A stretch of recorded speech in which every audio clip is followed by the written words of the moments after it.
دمشق کی فوج کا کمانڈر دراصل وہی تھا۔ انطاکیہ میں کلوس نام کا ایک رومی سالار تھا۔ اسے ہرقل نے 5000 نفری کی فوج دے کر دمشق جانے کو کہا۔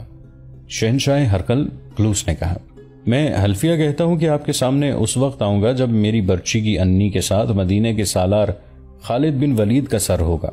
تم مجھے صرف حلف سے خوش نہیں کر سکتے، ہرقل نے کہا۔ میں صرف ابن الولید کا سر نہیں، تمام مسلمانوں کی لاشیں دیکھنا چاہتا ہوں۔ فوراً دمشق پہنچو، وہاں کمک کی ضرورت ہے۔ سب چلے جاؤ اور دمشق کو بچاؤ۔ تمام سالار فوراً روانہ ہو گئے۔ ہرقل کا ایک مشیر خاص ہرقل کے پاس موجود رہا۔ شہنشاہ ہرقل، اس مشیر نے کہا، سالار کلوس کو دمشق نہ بھیجتے تو اچھا تھا۔ اگر اسے بھیجنا ہی تھا تو سالار عزازیز کو دمشق سے نکال لیتے۔ کیوں؟ کیا شہنشاہ بھول گئے ہیں کہ ان دونوں میں لمبی چپقلش ہے جو دشمنی کی صورت اختیار کر جایا کرتی ہے؟ مشیر نے کہا، ان کی آپس میں بول چال بند ہے۔ دراصل کلوس عزازیز کی اچھی شہرت سے حسد کرتا ہے، کوئی اور وجہ بھی ہو سکتی ہے۔ کیا تم یہ خطرہ محسوس کر رہے ہو کہ وہ لڑائی کے دوران ایک دوسرے کو نقصان پہنچانے کی کوشش کریں گے؟ ہرقل نے پوچھا۔ ہاں شہنشاہ روم، مشیر نے کہا، میں یہی خطرہ محسوس کر رہا ہوں۔ ایسا نہیں ہوگا، ہرقل نے کہا۔ انہیں یہ احساس تو ضرور ہوگا کہ وہ مل کر نہ لڑے تو بڑی بری شکست کھائیں گے، اور مجھے خوش کرنے اور دوسرے آدمی کو میری نظروں میں گرانے کے لیے جوش و خروش سے لڑیں گے، اور اگر انہوں نے ایک دوسرے کو نقصان پہنچانے کی کوشش کی تو انہیں یقیناً معلوم ہے کہ ان کی سزا کیا ہوگی۔ مشیر خاموش ہو گیا، لیکن اس کے چہرے پر پریشانی کے آثار پہلے سے زیادہ ہو گئے۔ خالد رضی اللہ عنہ کے مجاہدین دمشق کی جانب بڑھے جا رہے تھے۔ رومی سالار عزازیز نے دمشق پہنچتے ہی شہر کے دفاع کو مضبوط بنانا شروع کر دیا۔ دمشق کی شہر پناہ کے 6 دروازے تھے اور ہر دروازے کا ایک نام تھا۔ عزازیر نے دمشق کو محاصرے سے بچانے کا یہ انتظام کیا کہ زیادہ فوج شہر کے باہر رکھی تاکہ مسلمانوں کو شہر تک پہنچنے ہی نہ دیا جائے، انہیں شہر سے باہر ختم کیا جائے۔ شہر میں خاص طور پر منتخب کیے ہوئے دستے رکھے گئے تھے۔ ان میں ایک محافظ دستہ تھا جسے جانباز دستہ کہا جاتا تھا۔ اس 1 میل سے کچھ زیادہ لمبے اور 4-5 فرلانگ چوڑے شہر کی آبادی میں اس خبر نے ہڑبانگ بپا کر دی تھی کہ مسلمان شہر کو محاصرے میں لینے کے لیے آ رہے ہیں۔ اس خبر سے پہلے مسلمانوں کی دہشت شہر میں داخل ہو چکی تھی۔ سالار شہریوں کو بھی شہر کے دفاع کے لیے تیار کر رہے تھے، لیکن شہریوں سے انہیں تعاون نہیں مل رہا تھا۔ شہری تو اپنا مال و دولت اور اپنی جوان لڑکیوں کو چھپاتے پھر رہے تھے۔ ان میں سے بعض نے اپنے کنبوں کو ساتھ لے کر بھاگنے کی بھی کوشش کی، لیکن فوج نے انہیں روک دیا۔ مجاہدین کا لشکر دمشق سے زیادہ دور نہیں رہ گیا تھا۔ جاسوس جو آگے گئے ہوئے تھے وہ باری باری پیچھے آئے، رپورٹ دیتے اور پھر آگے چلے جاتے۔ اب مجاہدین کی جذباتی کیفیت ایسی تھی جیسے ان کا کوئی گھر ہی نہ ہو، کوئی وطن نہ ہو، بیوی نہ ہو، بچہ نہ ہو، بس اللہ ہی اللہ ہو جس کے نام کا وہ ورد کرتے جا رہے تھے، یا چند مجاہدین مل کر کوئی جنگی ترانہ گاتے تھے۔ انہوں نے اپنا رشتہ اللہ کے ساتھ اور رسول اللہ صلی اللہ علیہ وآلہ وسلم کی روح اقدس کے ساتھ جوڑ لیا تھا۔ انہوں نے اپنی جانیں اللہ کی قربان گاہ پر رکھ دی تھیں۔ رومیوں کے لیے وہ جسم تھے، لیکن اپنے لیے وہ روحیں تھیں، اور اپنے جسموں کی تکالیف اور ضروریات سے وہ بے نیاز ہو گئے تھے۔ انہیں تو جیسے یہ احساس بھی نہیں رہا تھا کہ ان کی تعداد بہت کم ہے اور دشمن کی تعداد کئی گنا ہے۔ ان کے سپہ سالار خالد رضی اللہ عنہ کی جذباتی کیفیت بھی ایسی تھی، لیکن تاریخ کے اس عظیم جرنیل کی نگاہ حقائق پر تھی۔ وہ سوچتے رہتے تھے کہ اتنی کم نفری کو اتنی زیادہ نفری کے خلاف کس طرح استعمال کیا جائے کہ مطلوبہ نتائج حاصل ہوں۔ انہوں نے رومیوں کو دیکھ لیا اور تسلیم کیا تھا کہ یہ ایک عمدہ فوج ہے۔ انہوں نے یہ بھی پیش نظر رکھا تھا کہ رومی اپنے ملک میں ہیں اور جو سہولتیں انہیں حاصل ہیں وہ ہمیں نہیں مل سکتی۔ شکست کی صورت میں مسلمانوں کے لیے وہاں کوئی پناہ نہیں تھی۔ اس صورت میں انہیں قید یا قتل ہونا تھا۔ ان احوال و قوائف کے پیش نظر خالد رضی اللہ عنہ نے اپنی فوج میں کچھ تبدیلیاں کی تھیں۔ ایک تو انہوں نے جاسوسی کے انتظامات اور ذرائع کو پہلے سے بہتر بنا کر انہیں منظم کر دیا۔ چند ایک اور تبدیلیوں میں قابل ذکر یہ ہے کہ خالد رضی اللہ عنہ نے ایک سوار دستہ بنایا جس میں 4000 منتخب گھوڑا سوار رکھے۔ یہ تیز رفتار اور متحرک دستہ تھا، اسے طلحہ کہتے تھے۔ متحرک سے مراد یہ ہے کہ اس رسالے نے جم کر نہیں بلکہ بھاگتے دوڑتے حملہ کرا کے ادھر ادھر ہو جاتے اور دشمن کو گھما پھرا کر لڑاتے ہوئے جنگ میں شریک رہنا تھا۔ خالد رضی اللہ عنہ نے اس دستے کی کمان اپنے ہاتھ میں رکھی۔ دمشق کی جانب کوچ کے دوران یہ سوار دستہ مسلمانوں کے لشکر کا ہراول تھا۔ کوچ کا چوتھا دن تھا۔ ہراول کا یہ سوار دستہ ایک بستی مراج الصفر کے قریب پہنچا تو آگے کیے ہوئے وہ جاسوس آئے۔ خالد رضی اللہ عنہ اس دستے کے ساتھ تھے۔ جاسوسوں نے انہیں بتایا کہ تھوڑی دور آگے رومی فوج تیاری کی حالت میں پڑاؤ کیے ہوئے ہے۔ جاسوسوں کے انداز کے مطابق وہ مقام دمشق سے 12-13 میل دور تھا۔ مورخوں نے لکھا ہے کہ اس رومی فوج کی تعداد 12,000 تھی اور اس میں سوار زیادہ تھے۔ اس کے 2 سالار تھے، ایک عزازیر اور دوسرا قلوس۔ یہ وہی رومی سالار تھے جن کی آپس میں دشمنی تھی۔ انہیں دمشق کے سپہ سالار توما نے اس منصوبے کے تحت بھیجا تھا کہ مسلمانوں کے لشکر کو دمشق تک نہ پہنچنے دیا جائے۔ اگر اسے تباہ نہ کیا جا سکے تو اتنا کمزور کر دیا جائے کہ واپس چلا جائے۔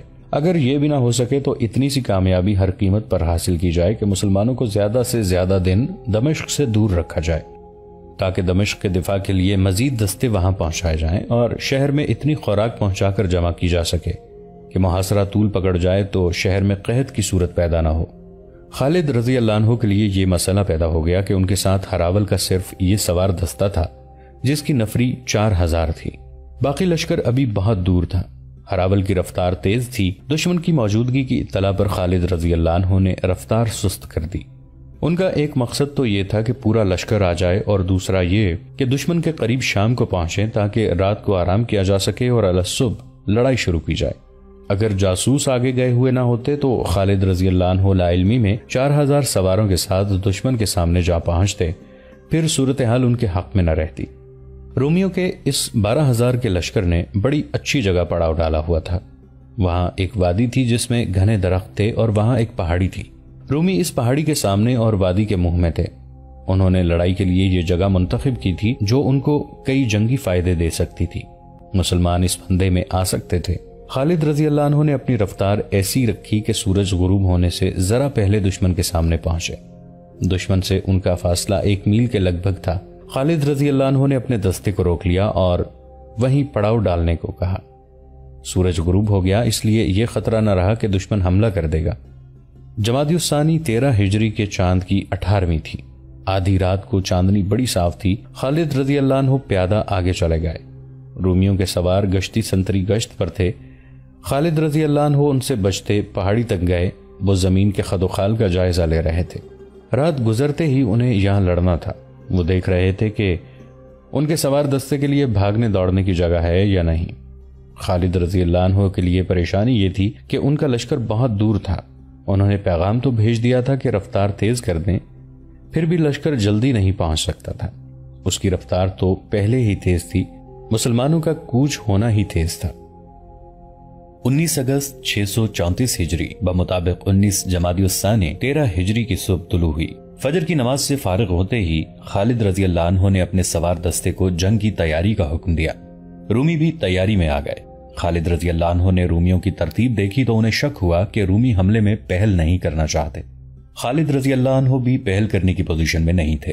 انہیں اتنا وقت درکار تھا کہ باقی لشکر پہنچ جائے۔ خالد رضی اللہ عنہ نے رومیوں کا ارادہ معلوم کرنے کے لیے اپنے سوار دستے کے ایک حصے کو حملہ کر کے پیچھے یا دائیں بائیں نکل جانے کا حکم دیا۔ تقریباً 1000 گھوڑے سمندری طوفان کی موجوں کی طرح گئے۔ رومیوں نے حملہ روکنے کی بجائے یہ حرکت کی کہ پیچھے ہٹنے لگے۔ مسلمان سوار اس خیال سے آگے نہ گئے کہ دشمن گھیرے میں لے لے گا۔ ویسے بھی انہیں آمنے سامنے کی لڑائی نہیں لڑنی تھی۔ وہ جس رفتار سے گئے تھے اسی رفتار سے گھوڑے موڑتے ہوئے دور کا چکر کاٹ کر آ گئے۔ چند ایک سالار خالد رضی اللہ عنہ کے ساتھ تھے۔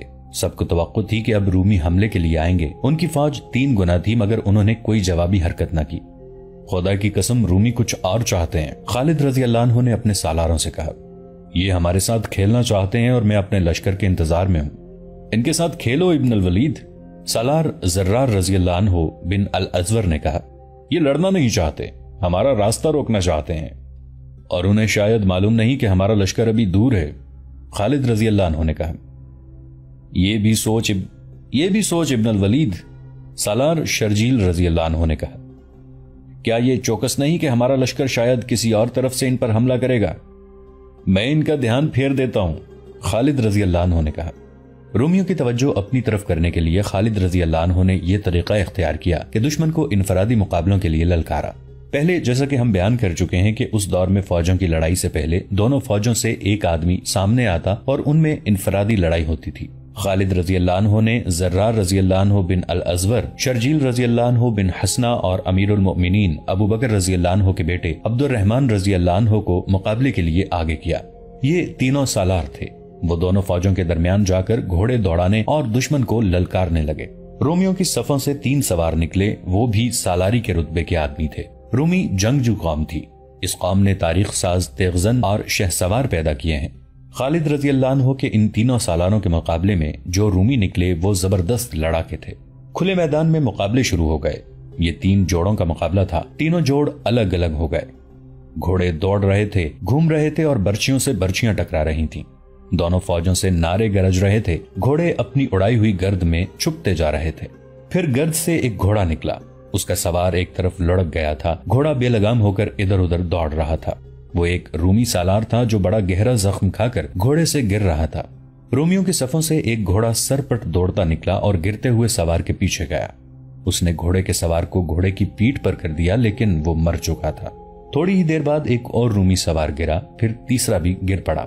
تینوں رومی مارے گئے۔ زرار رضی اللہ عنہ بن الازور کا انداز وہی تھا کہ مقابلے میں اترتے ہی انہوں نے خود زرہ اور قمیص اتار کر پھینک دی تھی۔ مقابلہ ختم ہوا تو 3 رومیوں کی لاشیں ایک دوسری سے دور دور پڑی تھیں۔ زرار رضی اللہ عنہ، شرجیل رضی اللہ عنہ اور عبد الرحمن رضی اللہ عنہ رومیوں کی اگلی صف کے قریب جا کر گھوڑے دوڑانے اور انہیں للکارنے لگے۔ رومیوں، یہ لاشیں اٹھاؤ، آگے آؤ بزدلو، ہے کوئی اور موت کا طلبگار؟ ہم رومیوں کے قاتل ہیں۔ رومیوں، یہ زمین تم پر تنگ ہو گئی ہے۔ ادھر مجاہدین اسلام نے وہ شور و غل بپا کر رکھا تھا کہ آسمان ہلنے لگا تھا۔ ایک اور رومی گھوڑا دوڑاتے میدان میں آیا اور اس نے تلوار لہرا کر گھوڑا چکر میں دوڑایا۔ عبد الرحمن رضی اللہ عنہ بن ابی بکر رضی اللہ عنہ اس کی طرف گئے تو زرار رضی اللہ عنہ نے اپنے گھوڑے کو ایڑ لگائی اور چلائے، پیچھے رہے ابی بکر کے بیٹے، اسے میرے لیے چھوڑ دے۔ وہ عبد الرحمن رضی اللہ عنہ کے قریب سے گزر گئے۔ رومی نے گھوڑا ان کی طرف موڑا، لیکن زرار رضی اللہ عنہ نے اس کے گھوڑے کو پوری طرح مڑنے بھی نہ دیا۔ انہوں نے تلوار کی نوک رومی کے پہلو میں اتار دی، لیکن اتنی نہیں کہ وہ گر پڑتا۔ زرار رضی اللہ عنہ نے اسے مقابلے کا موقع دیا تھا۔ اس نے مقابلہ کیا، لیکن اس کا دم خم پہلے زخم سے ہی ختم ہو چکا تھا۔ زرار رضی اللہ عنہ اس کے ساتھ کھیلتے رہے۔ آخر ایسا بھرپور وار کیا کہ وہ گھوڑے پر دوہرا ہوا، پھر لڑک کر نیچے آ پڑا۔ مدینہ کے ان 3 سالاروں کے مقابلے میں چند اور رومی آئے اور مارے گئے۔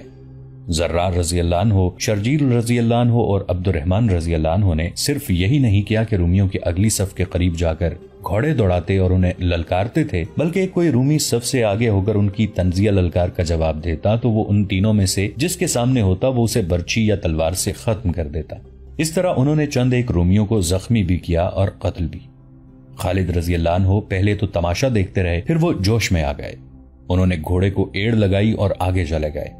پیچھے آ جاؤ تم تینوں، خالد رضی اللہ عنہ نے بڑی بلند آواز میں کہا اور میدان میں گھوڑا دوڑانے لگے۔ ان کے ہاتھ میں برچھی تھی۔ مورخوں نے ان کی للکار کے الفاظ لکھے ہیں: میں اسلام کا ستون ہوں، میں اللہ کے رسول صلی اللہ علیہ وآلہ وسلم کا صحابی ہوں، میں خالد بن ولید ہوں، میں اپنی فوج کا سپہ سالار ہوں، میرے مقابلے میں سپہ سالار آئے۔ واقدی اور طبری نے لکھا ہے کہ رومی سالاروں عزازیر اور کلوس کے درمیان چپقلش تھی۔ جب خالد رضی اللہ عنہ نے کہا کہ ان کے مقابلے میں سپہ سالار آئے تو رومی سالار عزازیر نے اپنے ساتھی سالار کلوس کی طرف دیکھا اور کہا کہ کلوس اپنے آپ کو سپہ سالار سمجھتا ہے، میں تو اس کے مقابلے میں کچھ بھی نہیں۔ کلوس یہ سن کر خاموش رہا اور مقابلے کے لیے آگے بھی نہ بڑھا۔ ہمارا سالار کلوس ڈر گیا ہے، عزازیر نے تنزیہ کہا۔ اس نے کلوس کو کچھ اور تانے بھی دیے۔ کلوس کا انداز بتا رہا تھا کہ وہ خالد رضی اللہ عنہ کے مقابلے میں ہچکچا رہا ہے۔ عزازیر اس پر تانوں کے تیر چلا رہا تھا۔ ان سے تنگ آ کر کلوس نے گھوڑا بڑھایا اور خالد رضی اللہ عنہ کی طرف گیا۔ 4 مورخوں نے متفقہ طور پر بیان کیا ہے کہ خالد رضی اللہ عنہ کے ہاتھ میں برچھی تھی۔ کلوس ان کی طرف آیا تو اس کا انداز حملے والا نہیں تھا اور اس نے خالد رضی اللہ عنہ کو کچھ ایسا اشارہ کیا تھا جیسے کوئی بات کرنا چاہتا ہو۔ خالد رضی اللہ عنہ نے اس کے اشارے کی پرواہ نہ کی۔ دشمن کا دوستانہ اشارہ دھوکہ بھی ہو سکتا ہے۔ خالد رضی اللہ عنہ نے اپنا گھوڑا اس کی طرف دوڑایا اور اس پر برچھی کا وار کیا۔ کلوس تجربہ کار جنگجو تھا، اس نے اپنے آپ کو اس وار سے صاف بچا لیا۔ خالد رضی اللہ عنہ نے آگے جا کر گھوڑا موڑا اور کلوس پر دوسرے حملے کے لیے گئے۔ اب کہ انہوں نے سنبھل کر کلوس کو برچھی ماری۔ کلوس نے اب پھر ان کا وار بیکار کر دیا۔ خالد رضی اللہ عنہ نے برچھی پھینک دی۔ کلوس نے دیکھا کہ اب خالد رضی اللہ عنہ خالی ہاتھ آ رہے ہیں تو اس نے تلوار تانی۔ خالد رضی اللہ عنہ نے گھوڑا اس کی زد سے پرے کر لیا اور گھوڑے کو زیادہ آگے نہ جانے دیا۔ اسے فوراً روک کر موڑا اور کلوس پر آئے۔ کلوس نے گھوڑا موڑا، وہ بہتر پوزیشن میں آ کر وار کرنا چاہتا تھا، لیکن خالد رضی اللہ عنہ نے پیچھے سے آ کر اسے مضبوطی سے پکڑ لیا اور گھوڑے سے گرا دیا۔ انہوں نے گھوڑے سے کود کر کلوس کو دبوچ لیا۔ کلوس زمین پر پڑا تھا، اس نے اٹھنے کی ذرا سی بھی کوشش نہ کی۔ خالد رضی اللہ عنہ نے اپنے محافظوں کو پکارا کہ آئیں۔ 2-3 محافظ دوڑے گئے۔ خالد رضی اللہ عنہ نے انہیں کہا کہ کلوس کو قیدی بنا لیں۔ اس طرح کلوس مرنے سے بچ گیا اور قیدی بن گیا۔ جب کلوس کو قیدی بنا کر خالد رضی اللہ عنہ کے محافظ لے گئے تو اسے پیچھے لے جانے کی بجائے سامنے کھڑا کر دیا گیا تاکہ رومی اسے دیکھتے رہیں۔ خالد رضی اللہ عنہ پھر گھوڑے پر سوار ہو گئے اور گھوڑا چکر میں دوڑاتے اور رومیوں کو للکارتے تھے اور ان کا مذاق بھی اڑاتے تھے۔ کلوس کا گھوڑا ایک جگہ رک گیا تھا۔ خالد رضی اللہ عنہ کے اشارے پر ان کا ایک محافظ کلوس کا گھوڑا پکڑ لایا۔ خالد رضی اللہ عنہ کی للکار کے جواب میں اب رومی سالار عزازیر سامنے آیا۔ او کلوس! سالار عزازیز نے خالد رضی اللہ عنہ کو للکارنے کے بجائے اپنے ساتھی سالار کلوس کو للکار کر تانا دیا۔ دیکھ لے اپنا انجام بزدل کمینے، تو مجھے رسوا کر رہا تھا، اب میری تلوار کا کمال دیکھ۔ اس نے خالد رضی اللہ عنہ پر حملہ کرنے کے بجائے گھوڑا عام چال سے خالد رضی اللہ عنہ کی طرف بڑھایا اور خالد رضی اللہ عنہ سے طنزیہ لہجے میں کہا، عربی بھائی، میں تجھ سے کچھ پوچھوں گا، میرے قریب آ جا۔ او اللہ کے دشمن! خالد رضی اللہ عنہ نے اس کی طنز کو سمجھتے ہوئے کہا، میں تیرے قریب گیا تو تیرا سر تیرے جسم کے ساتھ نہیں رہے گا، تو ہی آ جا۔ عزازیر نے تلوار نکالی اور خالد رضی اللہ عنہ کی طرف آیا، لیکن وہ ہنس رہا تھا جیسے خالد رضی اللہ عنہ کو کچھ سمجھتا ہی نہ ہو۔ وہ خالد رضی اللہ عنہ سے کچھ دور رک گیا۔ عربی بھائی، اس نے کہا، تجھے میرے مقابلے میں آنے کو کس نے کہا ہے؟ کیا تو نے سوچا نہیں کہ تو میرے ہاتھوں مارا جائے گا؟ کیا تو نے سوچا نہیں کہ تو میرے ہاتھوں مارا جائے گا تو تیرے ساتھی سالار تیرے بغیر کیا کریں گے؟ اللہ سے دشمنی رکھنے والے رومی، خالد رضی اللہ عنہ نے کہا، کیا تو نے دیکھا نہیں کہ میرے ساتھیوں نے کیا کر دکھایا ہے؟ انہیں اگر میری اجازت ہوتی تو یہ تیرے اس سارے لشکر کو اسی طرح کاٹ دیتے جس طرح تیرے یہ ساتھی کٹے ہوئے مردہ پڑے ہیں۔ میرے ساتھی آخرت سے محبت کرتے ہیں، یہ دنیا اور یہ زندگی تو ان کے لیے کچھ بھی نہیں۔ تو ہے کون؟ میں تجھے نہیں جانتا۔ او بدقسمت عربی! عزازیر نے خالد رضی اللہ عنہ کا مذاق اڑانے کے لہجے میں کہا، میں اس ملک کا جابر سالار ہوں، تیرے لیے قہر ہوں، میں فارسیوں کا قاتل ہوں، ترکوں کے لشکر کو برباد کرنے والا ہوں۔ میں تیرا نام پوچھ رہا ہوں، خالد رضی اللہ عنہ نے کہا۔ میں موت کا فرشتہ ہوں، عزازیر نے کہا۔ میرا نام عزازیر ہے لیکن میں اسرائیل ہوں۔ خدا کی قسم، جس موت کا تو فرشتہ ہے وہ موت تجھے ڈھونڈ رہی ہے، خالد رضی اللہ عنہ نے کہا۔ وہ تجھے جہنم کے سب سے نچلے والے حصے میں پہنچائے گی۔ عزازیر کو خالد رضی اللہ عنہ کی اس طنز پر بھڑک اٹھنا چاہیے تھا، لیکن اس نے اپنے آپ کو ٹھنڈا رکھا۔ میرے عربی بھائی، اس نے خالد رضی اللہ عنہ سے کہا، تو کلوس کے ساتھ کیا سلوک کر رہا ہے جو تیری قید میں ہے؟ وہ دیکھ رومی سالار، خالد رضی اللہ عنہ نے جواب دیا، تیرا سالار بندھا ہوا ہے۔ عزازیر کا رویہ اور لہجہ اور زیادہ ٹھنڈا ہو گیا۔ کیا وجہ ہے کہ تو نے اسے ابھی تک قتل نہیں کیا؟ عزازیر نے کہا، تو نہیں جانتا کہ رومیوں میں اگر کوئی سب سے زیادہ عیار اور شیطان ہے تو وہ کلوس ہے، تو اسے قتل کیوں نہیں کرتا؟ کوئی وجہ نہیں، خالد رضی اللہ عنہ نے کہا، صرف یہ ارادہ ہے کہ تم دونوں کو اکٹھا قتل کروں گا۔ ان دونوں رومی سالاروں کی آپس کی دشمنی اتنی زیادہ تھی کہ وہ خالد رضی اللہ عنہ کی کسی بات پر بھڑکتا ہی نہیں تھا۔ میری ایک بات پر کان دھر عربی سالار، عزازیر نے دوستانہ لہجے میں کہا، اگر تو کلوس کو میرے سامنے قتل کر دے تو میں تجھے 1000 دینار دوں گا، 10 قبائیں ریشم کی اور اعلیٰ نسل کے 5 گھوڑے دوں گا۔ اور روم کے جابر سالار، خالد رضی اللہ عنہ نے کہا، یہ سب تو مجھے کلوس کو قتل کرنے کا انعام دے رہا ہے؟ یہ بتا کہ میرے ہاتھوں قتل ہونے سے بچنے کے لیے تو مجھے کیا دے گا؟ اپنی جان کی قیمت بتا دے۔ تو ہی بتا، عزازیر نے کہا۔ کیا لے گا؟ جزیہ، خالد رضی اللہ عنہ نے کہا۔ اگر نہیں تو اسلام قبول کر لے۔ اب عزازیر بھڑکا۔ عرب کے بدو، عزازیر نے کہا، اب میرا وار دیکھ، ہم عظمت کی طرف جاتے ہیں، تو ذلت میں جاتا ہے۔ اپنے آپ کو میرے ہاتھوں قتل ہونے سے بچا۔